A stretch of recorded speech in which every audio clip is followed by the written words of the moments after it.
야, 절반이 사라졌어. 얘 부족방이야. 여기 나 꿈에서도 이렇게 목소리가 나왔어.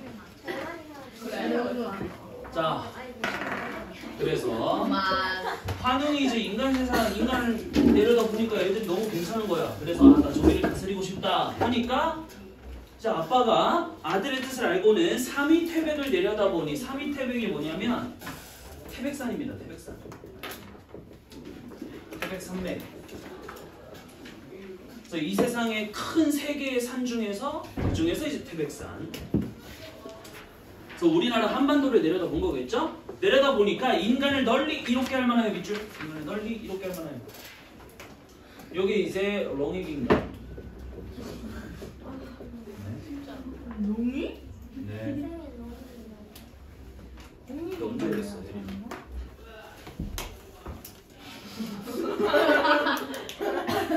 아, 그리고 혹시 그 국어가 토요일 5, 6교시거든요? 네. 5, 6교시랑 하면 4시, 그러니까 16시 4시 25분. 25분부터 18시까지. 어? 혹시 못 오는 사람? 이번 주부터요? 벌써 그렇네요. 네, 이번 주부터요. 시간 왜 이렇게 빨라? 와, 기말고사. 중간고사 24일 지나고도 좋다고요. 15분? 15분? 나도. 근데 늦지 않아요. 나 오긴 해요. 다 되는 거죠? 다 되는 거죠? 다 되는 거죠? 되는 거죠? 오케이. 아, 25분? 자, 그래서 이 홍익인간의 이념을 펼칠만 해가지고 환웅에게 천부인 3개를 줘. 밑줄 천부인 3개. 자, 이 천부인이 뭐냐면 하늘이 부여한 인증서야. 그래서 이게 뭐냐면 그 청동기 시대, 철기 시대 이때 이제 청동기 시대 특히 그때 생각해 보면 제사 지낼 때 뭐를 이렇게 차고 있었지? 오페. 그 청동 거울. 청동 거울이랑 그리고 여기 그 비파형 동검 검이랑 그리고 하나 더 방울이랑 와. 진짜 나 그래서 좋다. 방울, 검, 거울.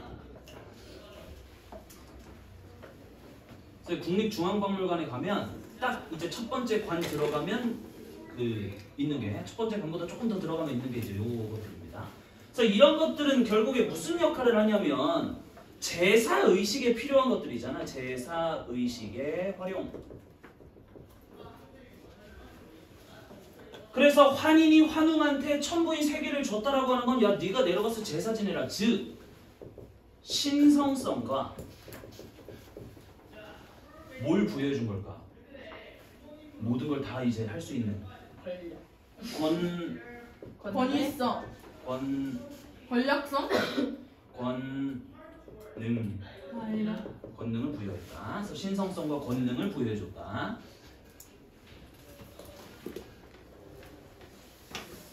됐죠? 그래서 환웅이 신성성과 권능을 부여받은 상태에서 이제 내려온 겁니다. 인간 세상에. 자, 환웅이 무리 3,000명을 거느리고 태백산, 즉 지금의 묘향산 꼭대기 신단수 아래로 내려왔다. 자, 신단수 밑줄 신단수. 자, 신단수 이 신자 자체가 이제 신자죠? 그래서 이 신단수라고 하는 곳이 환웅이 하늘에서 내려온 그 지점이기 때문에 천상과 지상을 연결하는 신성한 공간입니다. 신성한 공간. 신성한 공간. 아, 그래 요것도 체크해두자. 즉 지금의 묘향산. 약간 이 설명충 바이브. 그래서 이 신단수가 태백산의 꼭대기에 있는데 지금은 묘향산이라고 부르는 곳이라고 해서 이거 이제 실제 지명이잖아. 사실성. 그치. 그러면 이제 사실성과 신뢰성을 부여해주겠죠. 사실성, 신뢰성. 묘향산 지금도 있잖아. 그럼 거기서 진짜 일어났던 일인가 보다라고 생각이 들겠지. 진짜 있어요? 네. 어디에 있어요? 태백산이에요. 가보셨어요? 아 가보진 않았죠? 검색해보세요 이따가. 네. 자, 이곳을 신시라고 하고 신성한 도시겠지. 이분을 환웅천왕이라고 한다 그랬죠. 환웅천왕. 그래서 얘가 하늘에서 내려왔는데 인간 세상을 다스리고 있잖아. 해서 천상과 이 연결된 존재가 되는 거고. 환인의 아들이니까, 그 하늘에서 내려왔으니까. 그래, 이걸 통해서 뭘 알 수 있냐? 나라를 다스리는 사람이 하늘에다가 제사도 지내. 하늘의 아들이야. 하면 재정일치 사회라는 걸 알 수 있습니다. 재정일치. 그러니까 뭐죠? 재정일치가? 제사랑 정치가 이제 하나가 되는 거지. 분리되지 않고. 이제 그래서 그때 당시에 이제 재정일치 사회였다. 또 환웅천왕은 풍백, 우사, 운사를 거느리고 밑줄. 풍백, 우사, 운사. 풍백 뭔데? 바람. 우사는 비, 운사는 구름이니까. 눈이 아니네. 자, 뭐에 필요한 거죠? 그렇죠. 농사에 이제 중요한 것들이 이제 해서 그때 당시가 무슨 사회였다? 농경사회였다. 농경사회. 진아야, 괜찮아. 그럴 수 있어. 눈이라고 할 수도 있죠. 이제 그래서 그때 당시에 농사를 중요시 여겼나 보다. 그래서 얘네들을 거느리고 이제 왔겠지. 또 곡식, 생명, 질병, 형벌, 선악 등 인간 세상의 360여 가지 일을 주관하여 세상을 다스리고 교화했다. 밑줄 세상을 다스리고 교화했다. 이것도 한국사 시간에 배웠나? 나는 역사 시간에 배웠던 것 같은데 이걸 뭐라고 하냐면 세상을 다스린다. 제세. 그리고 교화시켰다 해서 이화. 제세 이화.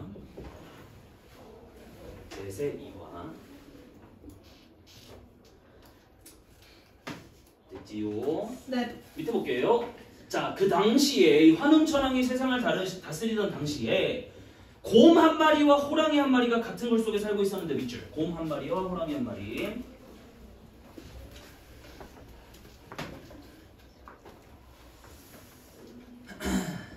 자, 이게 뭘 상징한다 했었죠? 그때 당시 한반도에. 그치? 뭐를 숭배하는 부족이랑. 그치? 곰을 숭배하는 부족이랑 그리고 호랑이를 숭배하는 부족. 그치? 그래서 토테미즘 신앙이 바탕에 깔려 있다. 토테미즘.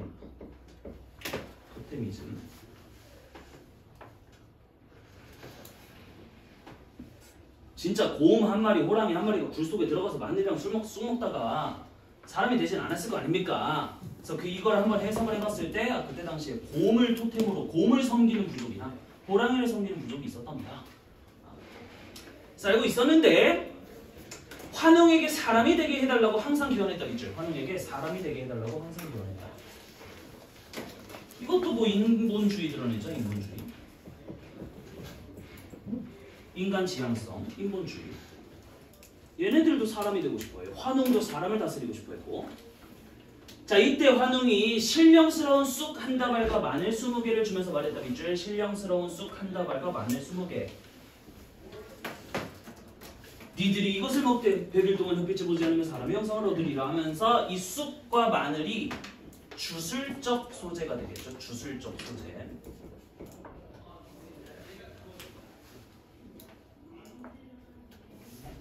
니네 이거 100일 동안 굴 속에서 이거 먹으면서 햇빛 보지 않으면은 거기서 계속 살면 사람의 형상을 얻으리라 하면서 오른쪽에다 쓰겠습니다. 여기서부터 올려 쓸게요.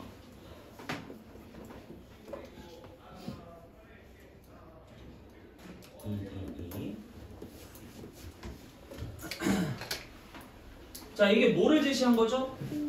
그치, 요게 쓰겠습니다. 환웅이 곰과 호랑이한테 인간이 되려면 이렇게 해야 되라고 통과 의뢰 퀘스트를 준 거지. 퀘스트. 혹은 너네 절대 나오면 안 돼 라고 두 글자로 뭘 제시했다 그럴까? 너네 이건 하지 마. 금기를 제시했다. 금기. 아빠? 압박. 통과 의뢰와 금기를 제시했다.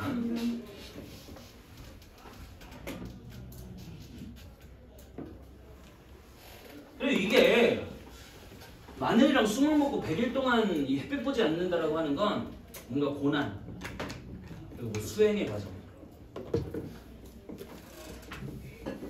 수행이라고 하는 건 차분하게 나아가는 종교적인 그런 걸 하는 거죠. 그래서 내면을 닦는. 이제 해서 야 니네 이렇게 해라 했더니 곰과 호랑이는 쑥과 마늘을 받아 먹으면서 37일 동안 금기했는데 37일이 뭐죠? 37, 21일. 네. 잘하네 생각보다. 그래서 21일 동안 금기를 지켰다고.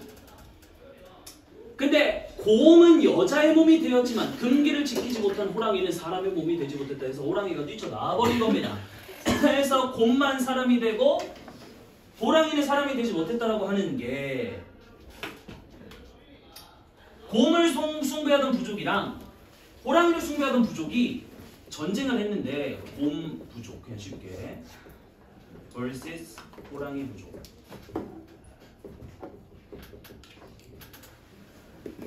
이 싸웠고 누가 이겼을까? 곰 부족이 이긴 겁니다. 곰 무인. 곰 무인.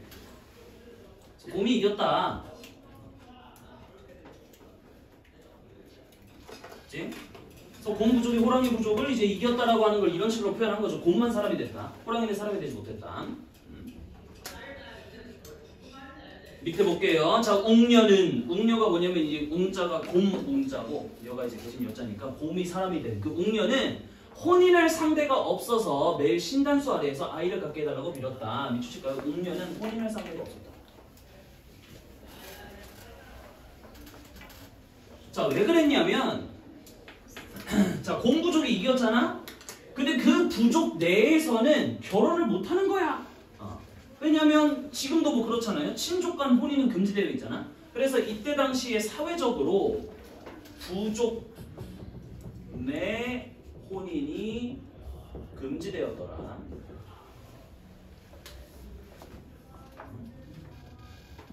그러니까 웅녀가 결혼할 사람이 없었던 거예요. 그래서 대를 잇지 못하는 거지.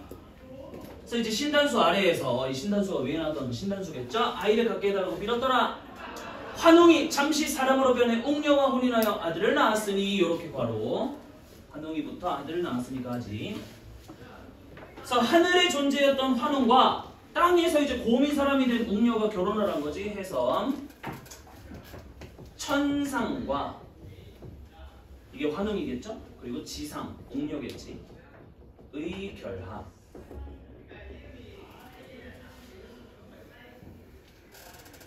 혹 뭐 쉽게 얘기하면 신과 인간의 결합이겠지.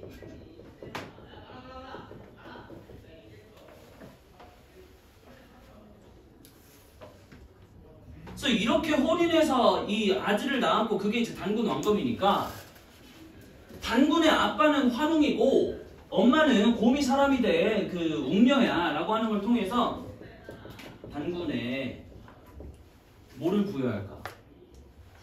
신성성을 부여하는 겁니다. 그래서 단군은 그냥 인간이 아니고 하늘의 존재가 내려와서 이 낳은 그 아들이야 라고. 그렇죠? 그리고 천상 아빠는 하늘에서 오고 엄마는 땅에서 왔다. 그걸 뭐라 그랬었지? 그걸 이제 천부지모라고 했었어. 천부지모 썼어야 되는데 여기다가 이렇게 쓸게요. 천부지모. 그래서 하늘천 아비부 해서 아빠는 하늘에서 왔고 땅지 어미모 해서 엄마는 땅에서 왔다. 그래서 아들을 낳았으니 단군 왕검이라고 불렀다. 단군 왕검 네모. 그래서 단군 왕검도 야 단군 왕검아 이게 아니고 단군 플러스 왕검인데, 자 단군이라고 하는 건 뭘 의미했었냐면 종교적 제사장이에요. 종교적 제사장. 을 그때 당시에 이제 단군이라고 불렀었던 거야. 그 제사 지내는 사람. 그리고 플러스 왕검은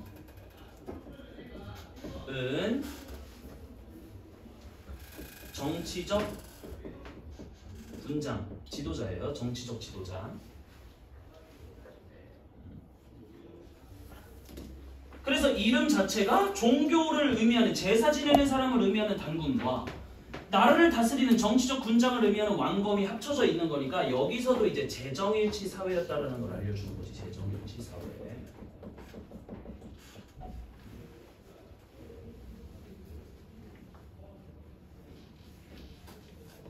네. 해서 단군이 태어난 겁니다. 자, 단군 왕검은 당뇨가 즉위한 지 50년이 되는 경인년에서 당뇨는 당나라의 요임금입니다. 당나라가 어느 나라의 나라죠? 당나라. 지금의 중국의 이제 옛 나라가 이제 당나라지. 그래서 그 당나라의 요임금이 즉위한 지 50년이 되는 그 경인년에 당뇨가 즉위한 원년이 무진년이니 50년은 경인년이 아니라 정사년이므로 사실이 아닌 듯하다. 해서 뭔가 이 주석을 달아 놓은 겁니다. 저희 경인년에 평양성, 지금의 서경이다. 서경이 이제 평양이죠. 의 도읍을 정하고 비로소 조선이라고 불렀다. 자, 이 부분, 요 문단 요렇게 묶으시고. 자, 두 가지 정도 알 수 있습니다. 자, 첫 번째는 당나라 요임금 50년에 요렇게 이제 나라를 세웠다라고 했다라는 걸 통해서 중국의 역사와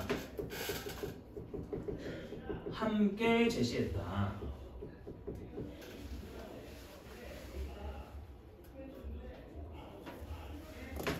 요건 이제 신뢰성을 부여하겠지.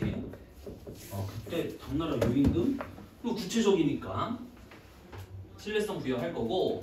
자, 두 번째는 이 당나라 요임금이 즉위한 지 50년이 되는 해에 서경의 평양성의 도읍지를 정하고 조선이라고 불렀다 해서 그 국명과 나라 이름 국명 그리고 건국 연도 그리고 도읍지 제시됐죠? 그래서 이게 이제 건국신화로서의 성격, 건국신화의 성격을 보여준다. 네. 빨리 볼게요. 자, 다시 도읍을 백악산 아사달로 옮겼는데 아사달 그곳을 궁월산 어떤 곳에서는 궁이방으로 되어 있다. 또는 금미달이라고도 부르기도 한다. 그는 밑줄 1500년 동안 백악산에서 나라를 다스렸더라. 1500년 동안. 이런 것도 이제 신성성을 보여주는 거지. 신성성. 혹은 뭐 신격화. 아, 평범한 인간은 아니구나.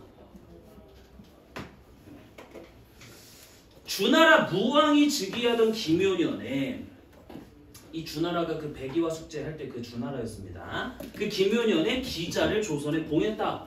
그래서 기자조선이죠 이게. 고조선이 이제 무너지고 기자조선. 그래서 단군은 장단경으로 옮겼다가 그 후 아사달로 다시 돌아와서 숨어 살면서 밑줄 산신이 되었는데 산신이 됐대. 이런 것도 마찬가지로 신격화하는 거죠. 신격화. 신격화라고 쓰고 있어요. 신격화. 이때 나이가 1908세였다. 이렇게 마무리가 됩니다. 아, 그리고 밑에 삼국유사 체크해놔. 삼국유사. 요거 삼국유사에 기록된 거예요. 삼국유사. 네, 구체적인 저기가 있어요. 넘어가. 아, 먹었다. 후후. 자, 다음은 이 작품에 등장하는 인물의 가계도이다. 인물의 행위를 중심으로 빈 글을 적어둬라. 자, 환희는 천상계 존재고요. 하느님이지. 재석이었죠. 재석. 자, 아들에게 세상을 다스리게 했다. 그 아들이 누구냐면 환웅이었어요. 그래서 3000명의 문의를 거느리고 내려와서 인간 세계를 다스리고 교화했다. 제세 2화. 그리고 환웅이 웅렬한 결혼을 했죠. 환웅이 제시한 금기를 지켜서 곰에서 인간이 된 인물로 환웅과 혼인해서 단군을 낳았더라. 해서 이렇게 단군이 고조선을 공격해서 1500년 동안 다스리고 산신이 되었다 해서 요렇게 이어지는 요거 한인, 환웅, 단군. 요게 무슨 구조라고? 요게 이제 3대기 구조라고. 3대기 구조.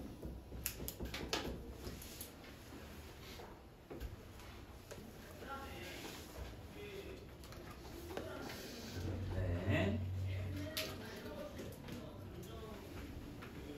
보통은 제 첨부 질문이에요.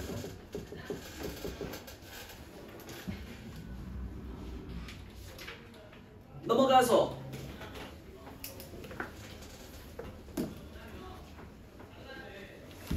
자, 단군 신화는 우리 민족의 근원을 말해주는 태초의 이야기로서 밑줄 우리 민족의 근원.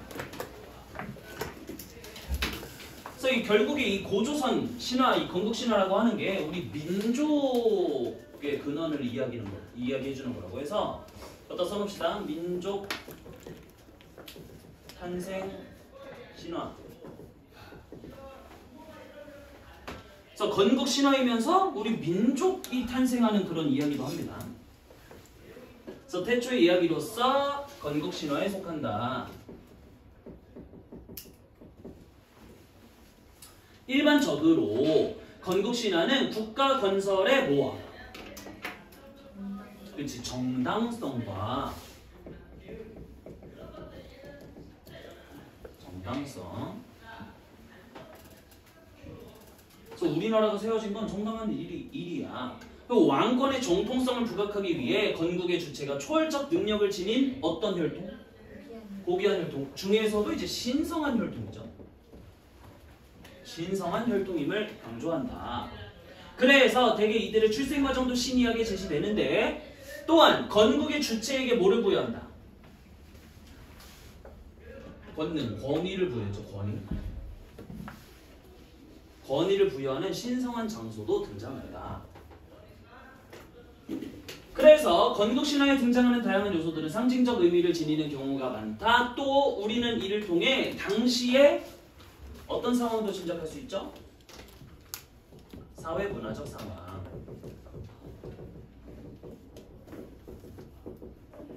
또 짐작할 수 있더라.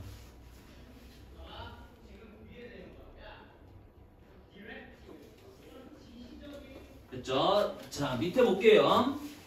그래서 여기서 설명하는 건국신화로서의 특성이 단군신화에 뭐가 나오냐? 첫 번째는 초월적 능력 나옵니다. 초월적 능력.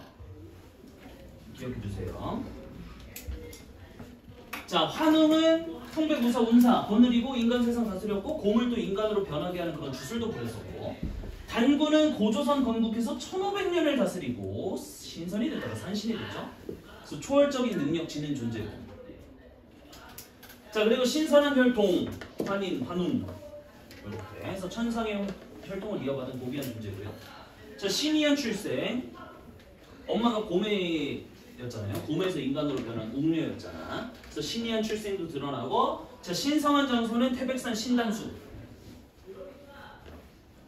태백산 신단수.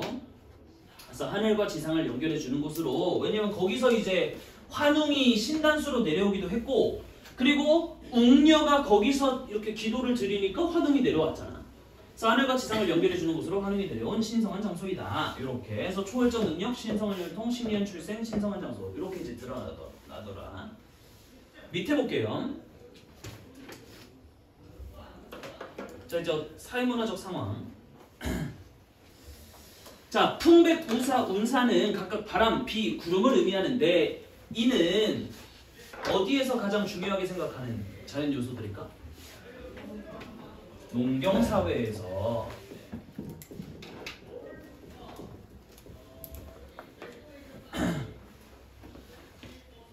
가장 중요하게 생각하는 자연 요소들이다. 자, 이를 통해 당시 사회가 뭐 농업생활에 기반으로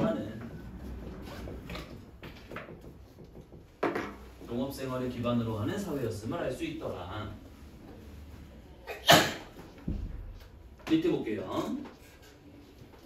자, 환웅과 웅녀의 혼인이 의미하는 바가 뭐냐? 곰이 인간인 웅녀가 되는 것은 시련을 겪고 다시 태어나는 통과 의례를 보여주는 것으로서 아까 썼죠. 통과 의례. 그렇게 해야만 인간이 될 수 있다. 자, 여기에는 단군 신화에 어떤 성격이었죠 아까? 곰이 이렇게 해서라도 인간이 되고 싶어 하는 거니까. 그치, 인본주의적 성격이 깔려있다. 그래서 인간이라고 하는 건 아무나 될 수 없어. 자, 이처럼 곰이 인간이 되어 천상의 혈통인 환웅과 혼이라는 것은 인간과 신의 결합.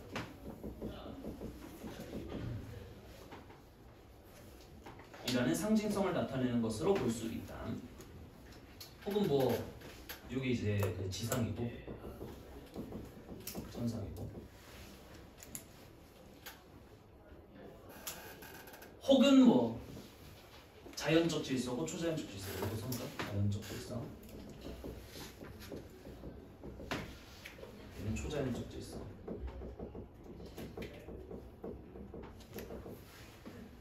아까 그 앞에서 봤던 거죠. 한편 곰과 호랑이를 서로 다른 두 부족이 숭배했던 토템, 상징물로 이해할 수 있다. 여기 토템이었어. 즉 곰이 인간이 된 것은 두 부족의 경쟁에서 뭐를 숭배하는 부족이 승리했을까? 곰을 숭배하는 부족이 승리한 것으로. 또 환웅과 음녀의 혼인은 밑주실까요? 환웅으로 대표되는 세력과 곰을 숭배하는 부족이 결합해서 새로운 국가를 형성했다는 의미로 해석할 수 있다. 그래서 여기서 말하는 곰을 숭배하던 부족이라고 하는 건, 곰은 원래 한반도에 있다가 환웅이 내려오니까 인간이 된 거잖아. 그래서 곰을 숭배하는 부족이 토착민족이었고, 토착민족, 원래 한반도에 살던. 근데 환웅으로 대표되는 세력은 저 위쪽에서 이렇게 내려온 이주민족. 이렇게. 그래서 이주민과 토착민이 결합해서 고조선이 형성됐다 라는 걸로도 해석할 수 있더라. 자, 넘어가겠습니다. 구렁텅텅 멋있게.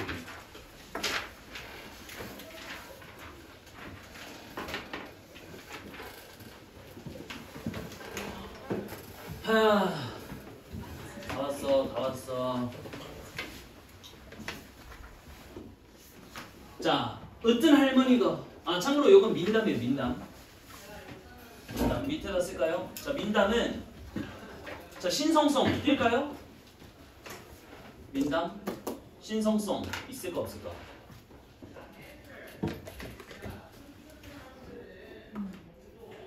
신성성. 그러니까 신화, 전설, 민담 세 가지 있었잖아. 그 중에서 신성성을 띠는 이야기가 뭐야? 그게 이제 신화였고, 그치? 그래서 이 전설이랑 민담에는 신성성이 없습니다.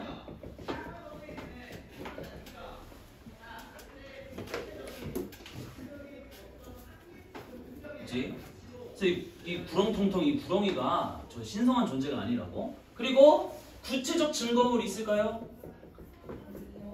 구체적 증거물 없겠죠. 왜냐면 구체적 증거물이 있는 건 뭔데? 전설이잖아. 그치? 그리고 희극성을 띠겠죠.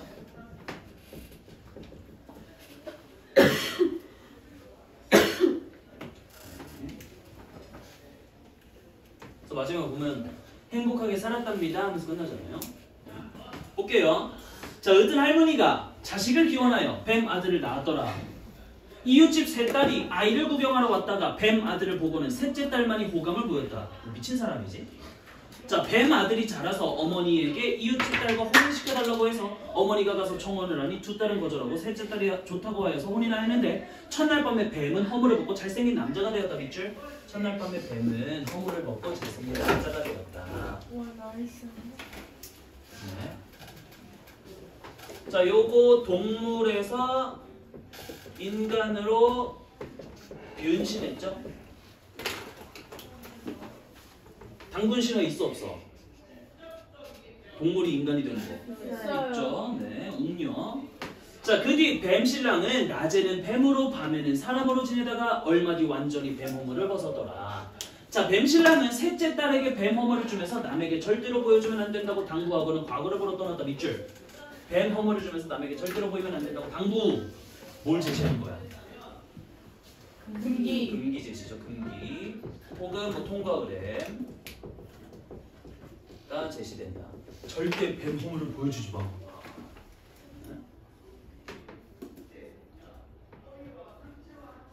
자, 그 사이에 뭐 뻔하죠? 셋째 딸의 실수로 두 언니들이 뱀 허물을 발견하고는 태워버렸다.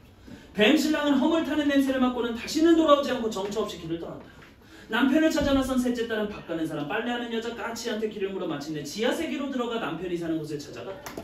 뱀 신랑은 새 여자와 혼인해 살고 있었는데 셋째 딸은 노래를 불러 남편이 자기를 알아보게 하였다. 셋째 딸은 새 여자와 물 길어 오기, 호랑이 눈썹 가져오기 등의 내기를 하여 이겼고 드디어 뱀 신랑과 다시 행복하게 살았답니다. 네, 뭐 이런 이야기예요. 밑에 봅시다. 자, 단군 신화와 구렁덩덩 신선비에 공통적으로 나타나는 화소를 찾아보자. 화소비죠, 화소. 화소가 다른 말로 뭘까? 화소. 네?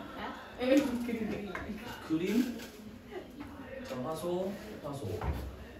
화소가 모티프예요, 모티프. 모티프가 뭐였냐면 이야기 덩어리였지, 이야기 덩어리.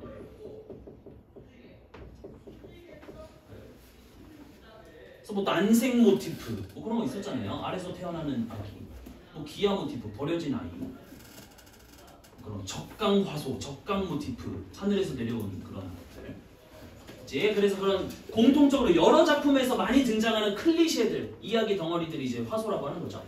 자, 첫 번째는 동물이 인간으로 변신한다. 이거 동물이 인간으로 변신. 다 인간이 되고 싶어해. 자, 두 번째는 인물이 지켜야 할 금기가 제시되고요.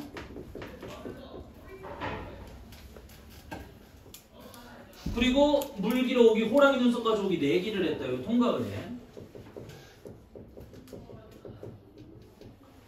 를 거치게 된다.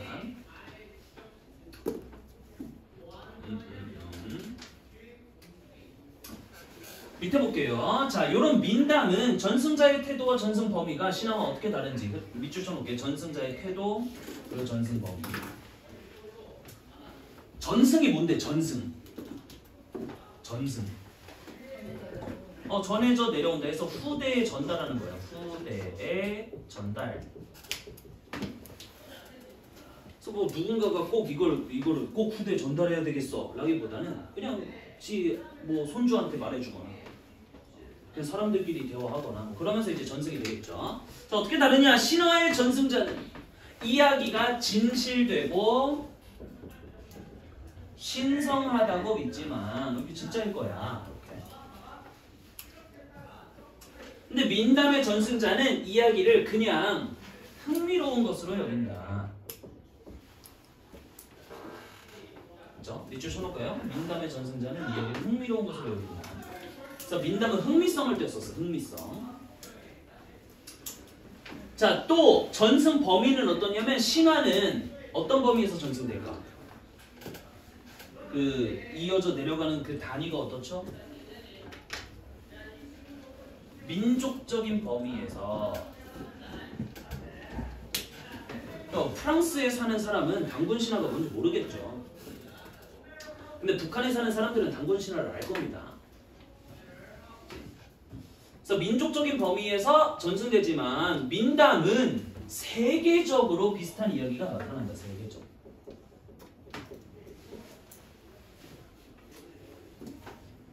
그렇죠? 토끼와 거북이. 아니면 뭐가 있을까? 뭐 신데렐라랑 콩쥐팥쥐 뭐 그런 것도 이제 비슷하잖아요.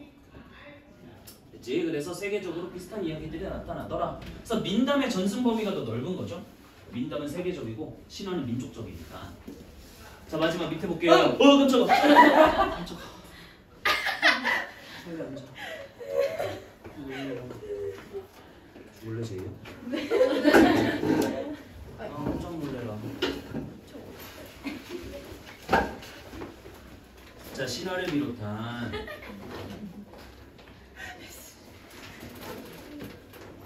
민담, 전설 등의 설화는 오늘날에도 새로운 모습으로 재창작되고 있다. 읽기 전에에서 떠올렸던 사례를 바탕으로 현대에도 설화가 꾸준히 생산되는 이유를 말해보자. 자, 설화에는 자, 일단은 인간의 상상력을 자극하는 요소가 뭐가 있냐? 첫 번째는 신성성.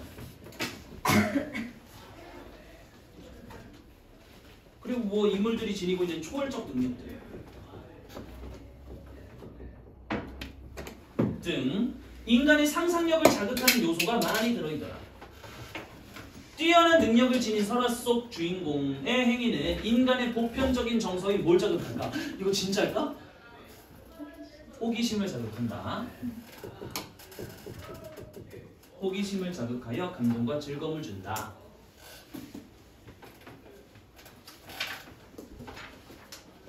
Next page.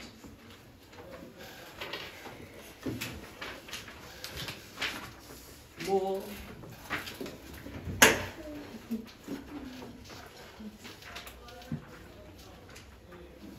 그 364쪽에 밑에만 볼까요? 밑에 거. 위에 거는 뭐 거의 다 했고.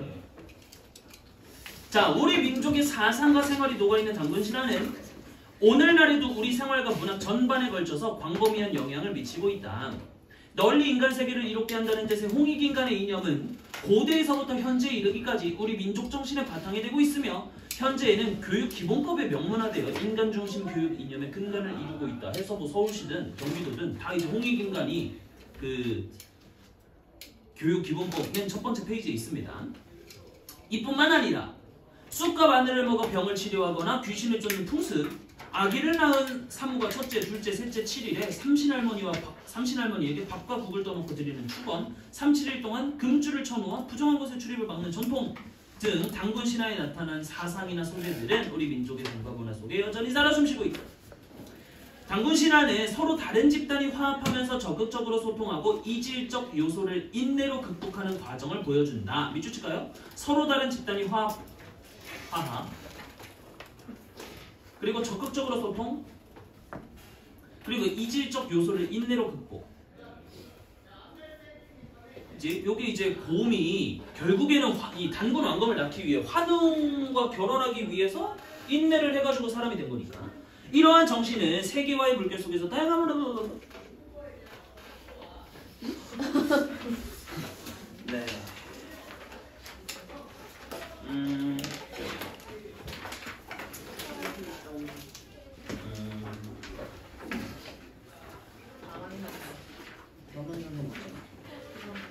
와우, 그러네. 자, 그래서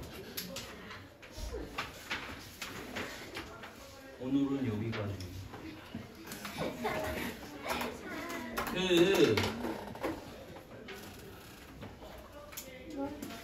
뭐야?